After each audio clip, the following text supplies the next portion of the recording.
शब्दों की शुरुआत की ध्वनि को पहचानना। इस गतिविधि से बच्चे शब्दों के नाम के पहले अक्षर को पहचानना और लिखना सीखेंगे। अब बच्चों को अक्षरों को पहचानना और उन्हें जोड़कर शब्दों और वाक्यों को पढ़ना आता है। आज हम बच्चों को शब्दों की शुरुआत की ध्वनि को पहचानना सिखाएंगे। बच्चों की कॉपी में आज की तारीख और यहाँ पर दिए गए शब्दों और चित्रों को उतारिए। अब बच्चों को प्रत्येक शब्द को पढ़कर उनकी शुरुआत की ध्वनि को पहचानकर जोर से बोलने के बाद लिखने के लिए कहिए। आइए मैं एक उदाहरण दिखाती हूँ। पहला शब्द है क म र, कमर। तो इसकी शुरुआत की ध्वनि क्या है? क। तो मैं यहाँ क लिखूंगी।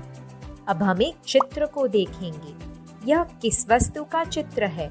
यह एक घड़ी है और घड़ी की शुरुआत की ध्वनि क्या है? घ। तो मैं यहाँ घ लिखूंगी। अब जिस तरह मैंने शब्द को पढ़कर और चित्र में वस्तु को पहचानकर उसकी शुरुआत की ध्वनि को अपनी कॉपी में लिखा है, उसी प्रकार बच्चों को भी प्रत्येक शब्द और चित्र में शुरुआत की ध्वनि को पहचानकर लिखने के लिए कहिए। और हाँ, कार्य को पूरा करने के बाद बच्चों के कार्य की तस्वीर या वीडियो ग्रुप पर भेजें।